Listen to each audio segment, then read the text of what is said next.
बच्चों last time हमने ray optics 1, 2, 3, 4 और 5 कर लिया है। अभी हम रे ऑप्टिक्स 6 कर रहे हैं। इस लेक्चर में हम लेंगे क्रांतिक कोण और पूर्ण आंतरिक परावर्तन। आप लोग 1, 2, 3 और 5 को भी जरूर देख लीजिएगा।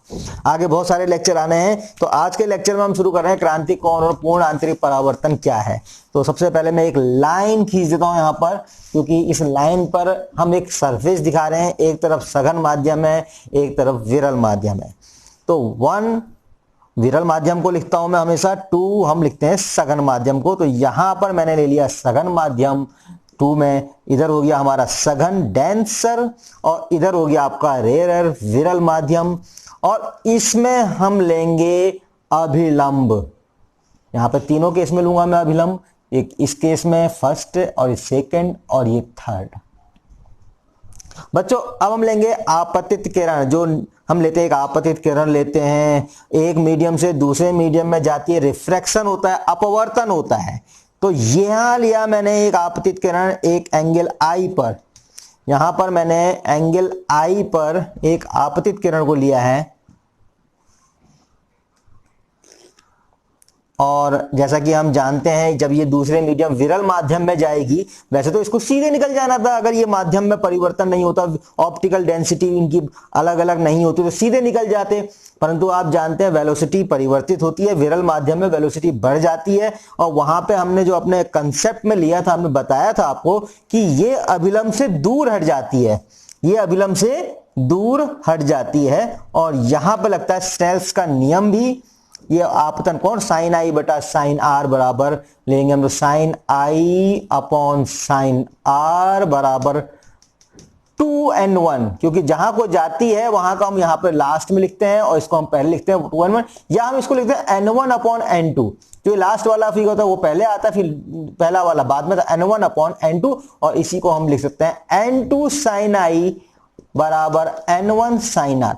इसको आप इस रूप में भी लिख सकते हैं। ये 2 है, यहां पे हमने n2 लिया, इसका एब्सोल्यूट रिफ्रैक्टिव इंडेक्स यानी कि निरपेक्ष अपवर्तनांक। यहां लिया हमने इसका n1, तो n2 को हम करेंगे sin i बराबर n1 sin r, यानी n2 को गुणा करेंगे sin i बराबर n1 sin r। इस रूप में भी हम इसको लिख सकते हैं। और ये हमारा हो रहा है आपतित किरण और ये हो गई हमारी रिफ्रैक्टिव किरण, ये हो गया हमारा अभिलंब। अभी दूसरे केस में क्या हुआ, हमने i को थोड़ा बढ़ाना शुरू किया।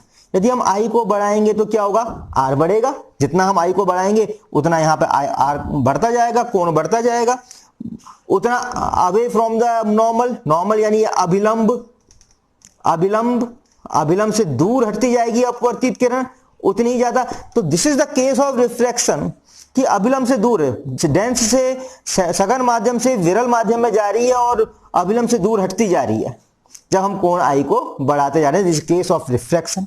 ओके, रिफ्रैक्ट हो रही है, अपवर्तन हो रहा है। अब हमने आई को एक पर्टिकुलर बढ़ाते गए और अब ये आई हो गया यहां पर एक पर्टिकुलर वैल्यू पर, इसे हम सी कह देते हैं, सी। उसमें क्या हुआ कि ये जो आपतित किरण है ये बढ़ते ये सतह से चली गई, सतह से, यहां से सीधे सतह से चली गई।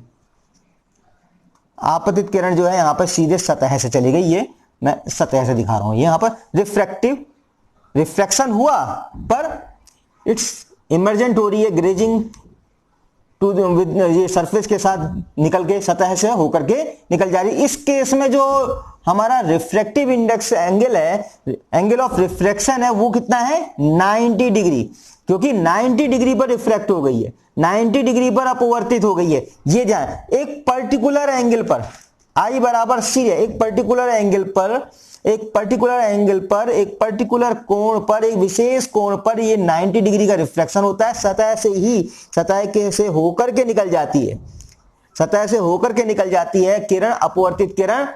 अगर मैं इससे ज्यादा बढ़ाऊंगा, I से C के मान से ज्यादा बढ़ाऊंगा, अभी मैं इसको और ज्यादा कर देता हूं, तब क्या होगा, Hence I is greater than C, यानी अब C के मान से हमने बढ़ा दिया तो ये आपतित किरण अब ये सतह को नहीं जाएगी, बल्कि क्या होगी, इसी सघन माध्यम में, ये जो सघन माध्यम है, ये 2 एंड दिस इज 1, ये 2 एंड दिस वन इज 1 सघन माध्यम है। यहां पर इतने ही आपतन कोण के बराबर ही परावर्तित हो जाएगी, परावर्तित हो जाएगी, यहां पे आ जाएगा परावर्तन कोण।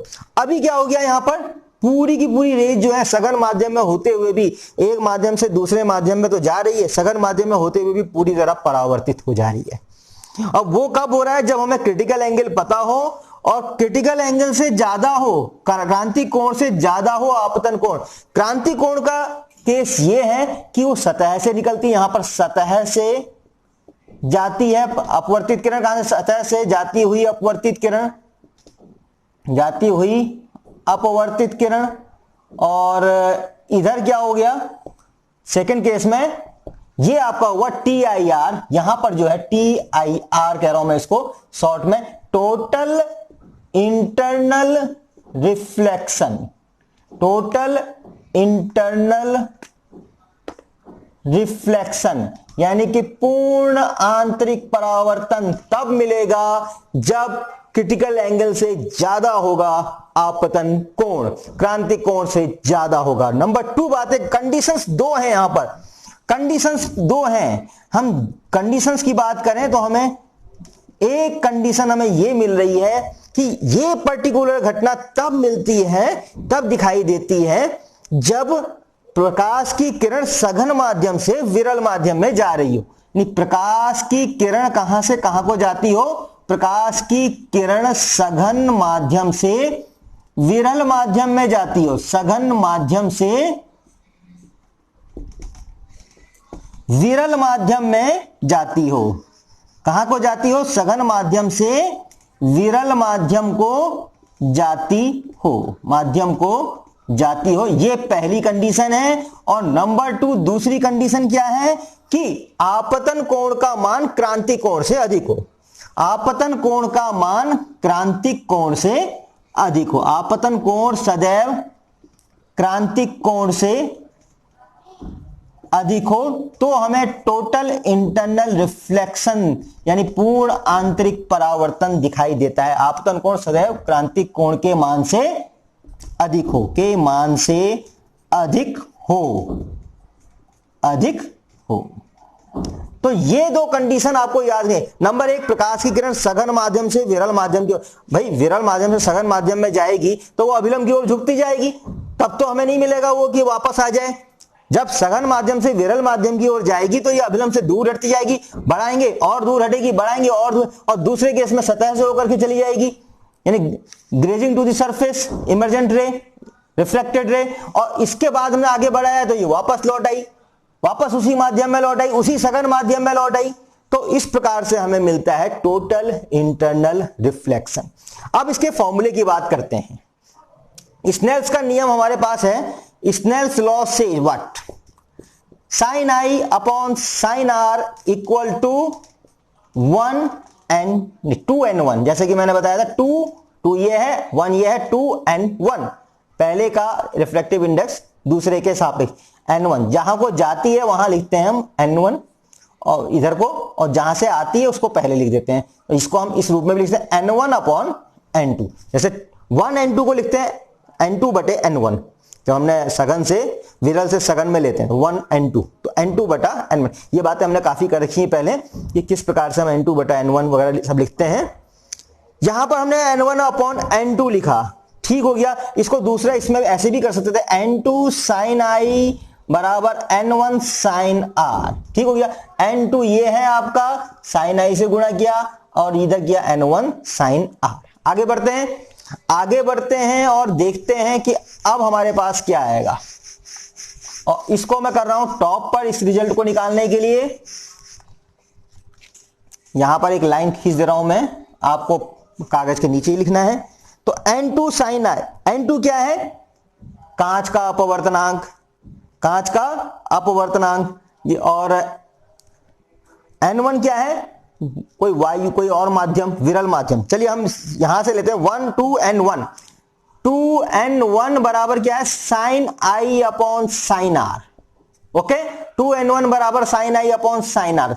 अब हमने ले लिया i इक्वल टू सी, जैसे हमने कहा क्रिटिकल एंगल, क्रांतिक कोण, उस क्रांतिक कोण के उस मान पर प्रकाश की किरण जब अभिलंब, जब आपतित होती है सरफेस में यहां पर हम आपतन बिंदु ले लें ए ओ, और फिर यहां से ये निकल गई बी ओ बी, तो वो सतह से निकल जाती है, अभिलंब से कितना कोण बनाती है 90 डिग्री का, यानी कि अपवर्तन कोण हुआ 90 degree, sign C upon sine 90, sine C upon sign. इस सेकंड चित्र में ये जो चित्र नंबर 2 है, ये अगर मैं कहूं इसको चित्र नंबर 1, 3 चित्रों में हमने इस कहानी को पूरा किया है, चित्र नंबर 1, चित्र नंबर 2 एंड चित्र नंबर 3।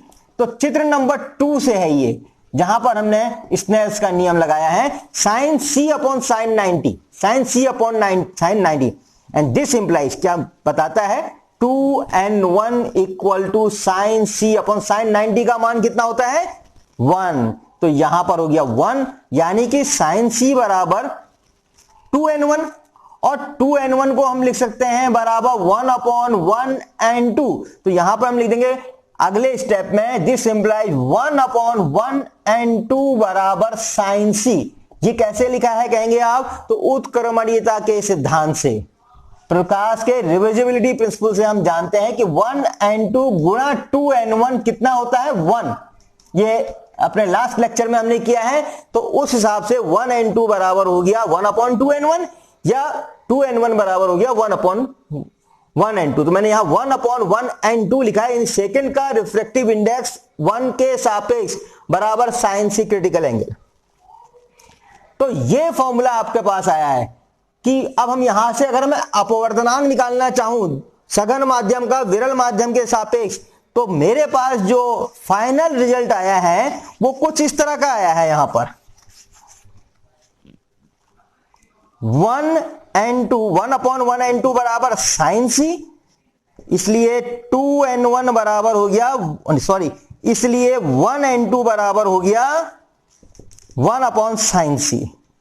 रिप्लेस कर दिया है, इसको यहां ले आया मैं, इसको यहां ले आया, 1n2 बराबर हो गया 1 अपॉन साइन सी। अगर 1 को हम एयर ले लें, n को ग्लास ले लें, तो हमें पता चल जाएगा, अगर हमें ग्लास का वायु के सापेक्ष, कांच का वायु के सापेक्ष अपवर्तनांक पता होगा हमें, तो हमें मालूम हो जाएगा कि C कितना होगा। जैसे लगभग 42 डिग्री होता है कांच का, तो उसके लिए ये क्या है क्रिटिकल एंगल, और उसमें जो कांच का अपवर्तनांक होता है ANG comes out equal to 1.5, मात्रक नहीं होता क्योंकि अपवर्तनांक एक नियतांक है 1.5।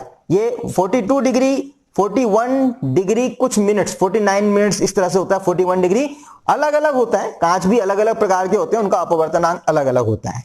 ऐसे यदि हम जल का लेंगे तो जल का अपवर्तनांक जो है ज्यादा होता है, जल कम विरल हुआ तो इसका अपवर्तनांक भी क्या होता है कम होता है, जिसका अपवर्तनांक ज्यादा होता है उसके लिए क्रिटिकल एंगल।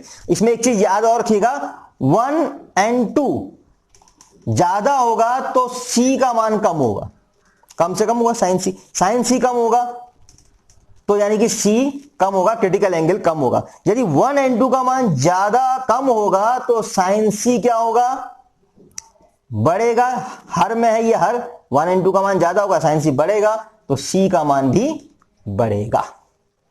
तो इसको इस रूप में याद रखेंगे हमेशा, n2 बटा n1, यहां पे होगा n2 बटा n, इधर से फॉर्मूला n2 बटा n1 बटा, इसको इस रूप में भी याद कर सकते हैं, n1 अपॉन n2 बराबर साइन सी,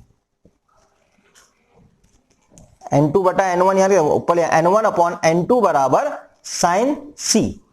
n1 क्या है विरल, n1 क्या है विरल, n2 क्या है सघन, यह है विरल का अपवर्तनांक, और ये क्या है सघन का अपवर्तनांक। दोनों के केस में आप जानते हैं कि सघन का अपवर्तनांक हमेशा विरल से ज्यादा होता है, तभी अभिलंब की ओर प्रकाश की किरण ज्यादा झुकती है और विरल में अभिलंब से दूर भागती है। यानी कि ये इससे ज्यादा हुआ तो ये पूरी वैल्यू कितनी आई, n1 upon n2 is less than 1, n1 upon n2 is less than 1। ये जानते हैं, फ्रैक्शंस अगर आप जानते हैं तो उसके आधार पर कह सकते हैं कि जो n1 अपॉन n2 है ये 1 से कम होगा। ध्यान दें, n1 is less than n2, इसलिए n1 upon n2 is less than 1। n2 बड़ा है, n1 छोटा है, ऊपर छोटा बटे बड़ा, छोटा बटे बड़ा, तो ये 1 से कम, इसलिए साइन सी का मान क्या है 1 से कम है। साइन सी का मान क्या होता है? 1 से कम होता है। तो ये भी ध्यान रखेंगे। इसलिए क्रिटिकल एंगल जो है उतना होगा कि इसका टोटल वैल्यू 1 से कम होगा। तो यहां पर हमने क्रिटिकल एंगल की बात कर ली, 3 केसेस की बात करी, रिफ्रैक्शन, देन क्रिटिकल एंगल कब सतह के 90 डिग्री का रिफ्लेक्शन हो जाता है, व्हेन टोटल इंटरनल रिफ्लेक्शन, जब क्रिटिकल एंगल से ज्यादा का एंगल हो तो टोटल इंटरनल रिफ्लेक्शन होता है, यानी पूर्ण आंतरिक परावर्तन होता है। इसके जो एक चीज इसमें और आती है, लाइट के तो प्रकाश में तो अलग अलग रंग होते हैं, 7 रंग होते हैं। तो 7 रंग के लिए जो है वेवलेंथ अलग होती है, वेवलेंथ अलग होती है, तरंग दैर्ध्य अलग होती है, तो उनकी स्पीड अलग होती है। जैसे वायलेट कलर का वेवलेंथ कम होता है, न्यूनतम होता है, वेवलेंथ है न्यूनतम, तरंग दैर्ध्य क्या होती है? वायलेट। वायलेट कलर के मतलब हिंदी में क्या बोलेंगे? बैगनी। बैगनी का तरंग दैर्ध्य क्या होता है? न्यूनतम होता है, न्यूनतम, न्यूनतम होता है। तो जब न्यूनतम होगा तो क्या होगा बताइए? न्यूनतम होगा तो क्या होगा? अगर तरंग दैर्ध्य न्यूनतम होगा तो v बराबर एफ लैम्डा कर दो फ्रीक्वेंसी, लैम्डा, लैम्डा कम हुआ, न्यूनतम हुआ तो v भी न्यूनतम होगा, यानी कि वेग जो है न्यूनतम होगा। जितने भी प्रकाश का रंग आ रहे हैं, 7 रंग आ रहे हैं, उनमें सबसे कम वेग किसका हुआ?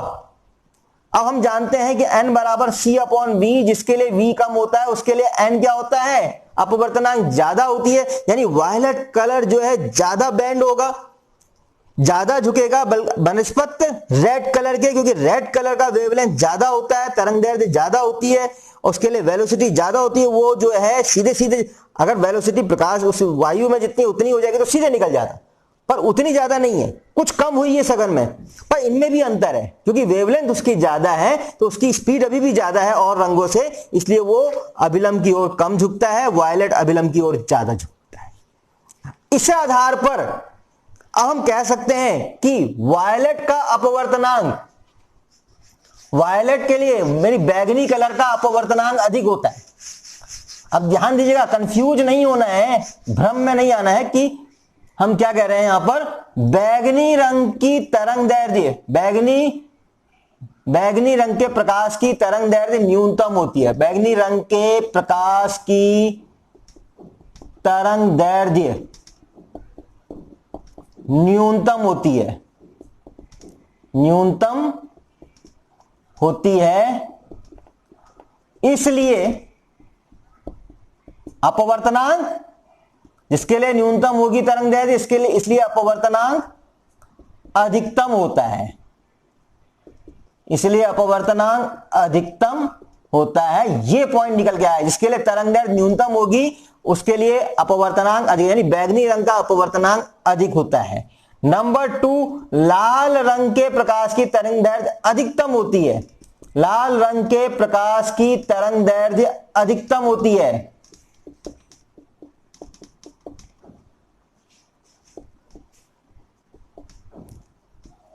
अधिकतम होती है,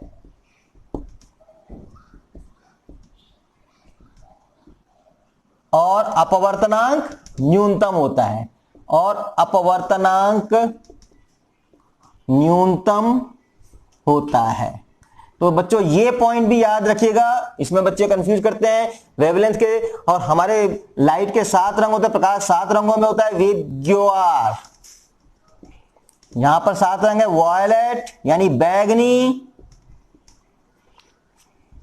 ये हो जाएगा आपका बैगनी, इंडिगो,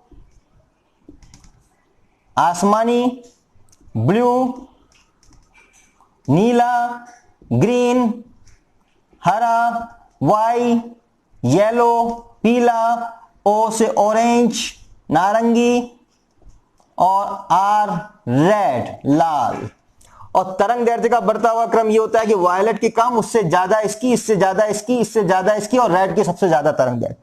अपवर्तनांक उल्टा होता है, वायलेट का अपवर्तनांक ज्यादा होता है, रेड का अपवर्तनांक कम होता है। और अपवर्तनांक के बेस में हम कह सकते हैं क्रिटिकल एंगल भी अलग अलग होता है, जिसके लिए अपवर्तनांक ज्यादा होता है उसके लिए ये साइन सी का मान कम होगा, यानी वायलेट के लिए क्रिटिकल एंगल कम होगा, लाल के लिए क्रिटिकल एंगल ज्यादा होगा, क्योंकि लाल के लिए अपवर्तनांक कम है, रिफ्लेक्टिव इंडेक्स इसका कम है, इसलिए साइन सी का मान ज्यादा होगा, क्रिटिकल एंगल ज्यादा होगा लाल रंग के लिए।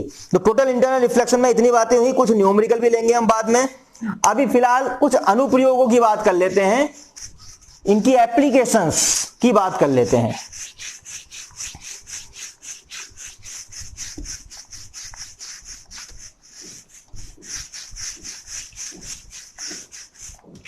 इनकी एप्लीकेशन, इनके प्रयोग हम कहां देखते हैं उसकी बात कर रहे हैं। टोटल इंटरनल रिफ्लेक्शन यानी TIR, शॉर्ट में डाल देता हूं मैं, आप लोग पूरा लिखिएगा, TIR मत लिखिएगा। TIR टोटल पूर्ण आंतरिक परावर्तन के अनुप्रयोग व्हाइट बोर्ड की सीमाएं हैं, इसलिए मैं शॉर्ट में लिख देता हूं TIR, टोटल इंटरनल रिफ्लेक्शन के अनुप्रयोग। तो नंबर 1 यहां पर एक कॉमन सा ही फॉर्मूला है, मिराज का बनना रेगिस्तान में, मरीचिका, रेगिस्तान में मरीचिका। बच्चों रेगिस्तान में बहुत गर्म होता है, बहुत ज्यादा गर्मी होती है, और वहां पर जब समर का टाइम होता है तो अत्यंत ही बहुत ही ज्यादा गर्मी का एहसास होता है, और पूरा मैदान जो है, वहां की जो बालू है वो भी गर्मी से जो है जल रही होती है, वहां पर चलना भी मुश्किल होता है। वहां पर जब एक पेड़ दिखाई देखते हैं हम दूर से, तो हमें लगता है कि पेड़ के नीचे एक छाया है, और पेड़ का जो प्रतिबिंब बन रहा है, पानी है वहां पर, और प्रतिबिंब बन रहा है नीचे पानी में। पर वास्तविकता में प्रतिबिंब होता नहीं है, पर प्रतिबिंब बन रहा होता है। हम जानने की कोशिश करेंगे वो प्रतिबिंब कैसे बन रहा होता है रेगिस्तान में, उसी को कहते हैं मरीचिका प्रभाव, मायरेज इफेक्ट। कहीं पे मिराज इफेक्ट बोल देते हैं, कहीं पे मायरेज बोल देते हैं, इसकी प्रोनाउंसिएशन में मैं नहीं जाऊंगा, पर हम हिंदी में बोलेंगे तो क्या बोलेंगे, मरीचिका प्रभाव। और आजकल गर्मी जब ज्यादा प्रभाव हो रहा है, तो जो डामर की रोड होती है उसमें भी हम देखते हैं कि दूर से हमें पानी का जैसा एहसास होता है, पास में जाते तो पानी नहीं होता है। आइए देखते हैं, यहां पर मैं एक ये ले लेता हूं ग्राउंड, और इस पर ले लेता हूं मैं एक पेड़। ये मैंने एक पेड़ ले लिया सपोज, और इस पेड़ को जो है यहां पर खड़ा हुआ शख्स देख रहा है एक।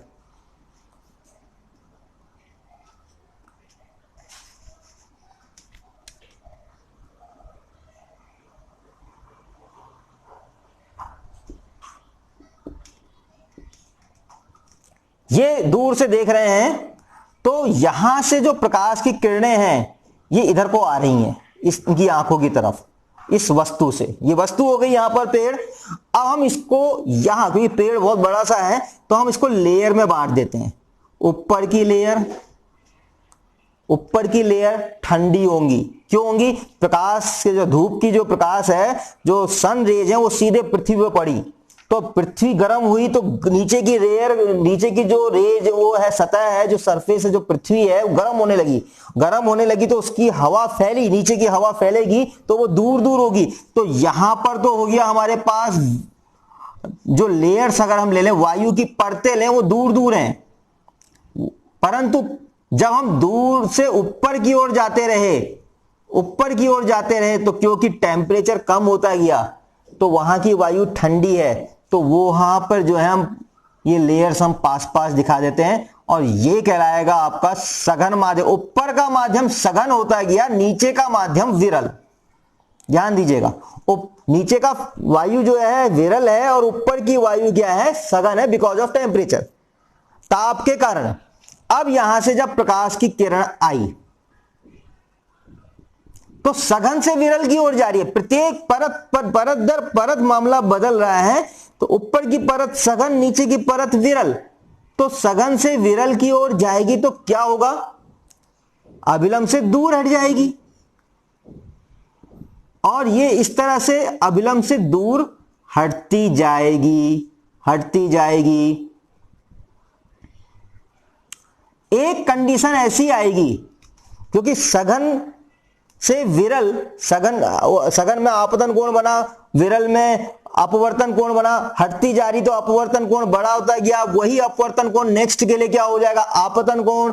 इस तरह वो आपतन कोण का मान बढ़ता जा रहा है, बढ़ता जा रहा है। एक कंडीशन में आपतन कोण बढ़ जाएगा सघन से विरल में जाने पर, एक कंडीशन में आएगा क्रिटिकल एंगल, क्रांतिक कोण दोनों के बीच में, और उसमें ये सतह से निकलेगी, और दूसरे केस में क्या आ जाएगा, पूर्ण आंतरिक परावर्तन, जब ये एकदम से क्रांतिक कोण के मान से अधिक हो जाएगा। उस समय जो ये रेज है यहां से जाएगी विरल से सघन की ओर और अभिलंब की ओर झुकती जाएगी, अभिलंब की ओर झुकती जाएगी, अभिलंब की ओर झुकती जाएगी इस तरह से।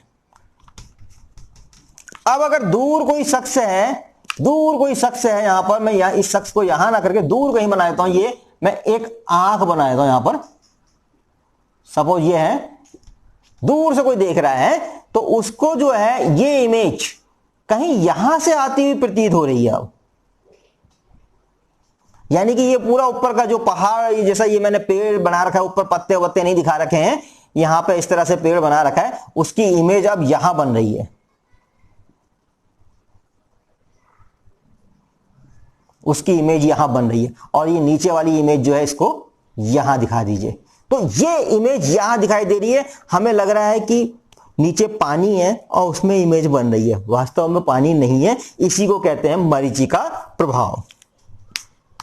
दूसरी एप्लीकेशन और लेंगे हम, एक एप्लीकेशन ये हो गई, बुक में अच्छी तरह से इसको पढ़ने के बाद जो है नोट्स, बच्चों हमने आज एक एप्लीकेशन पढ़ी है मरीचिका प्रभाव रेगिस्तान में। हम अपनी अगली एप्लीकेशन भी लेंगे ठंडे प्रदेशों में मरीचिका प्रभाव, इसके अलावा भी कुछ एप्लीकेशन लेंगे, ऑप्टिकल फाइबर भी पढ़ेंगे, और साथ में कुछ छोटी छोटी एप्लीकेशन के हीरा क्यों चमकता है, पर्सनली कैसे चमकती है अगर हम उसे बीकर के अंदर रखते हैं जल में, और उसमें अगर हम पर्सनली में पानी डालते हैं तो क्या होता है, इन सब बातों में भी बीच बीच में मैं अपने लेक्चर्स में चर्चा करूंगा। कुछ बातें आप लोग स्वयं करिए, स्वाध्याय करिए, आत्मनिर्भर बनिए। जिस प्रकार से आज हमारा देश आत्मनिर्भर बनने की बात करता है, आत्मनिर्भर भारत, वैसे ही आपको अपने पढ़ाई में आत्मनिर्भर बनना है, आपको अपने एजुकेशन में आत्मनिर्भर बनना है। स्वयं ऑनलाइन माध्यमों से पढ़ करके अपनी विद्या को, अपनी शिक्षा को बढ़ाना है। आज ये जरूरी हो गया है कि बच्चे सेल्फ डिपेंडेंट बने और स्वयं अपने नोट्स बनाएं, स्वयं नोट्स बनाएं। ऐसा नहीं कि वहां से नोट्स मिला वहां से उतार लिया, यहां से मिला यहां से उतार लिया, बस हो गया कहानी खत्म। स्वयं नोट्स बनाइए, स्वयं पढ़िए, गहराई में जाइए, आत्मनिर्भर बनिए, ये मैं बार बार कहूंगा। धन्यवाद।